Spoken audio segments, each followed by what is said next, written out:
Hey guys, it's Goatgoldgetter here at Gold River. Found some gold, pretty tiny, but found some gold. Beautiful out right now. Just panning for some gold. This is how you do it. And I'll show you with no strainer. I feel like it's a little bit better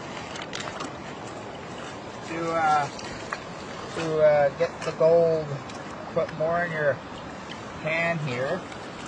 I'm just doing it fast because I want to get her done fast. I'll show you if I got anything.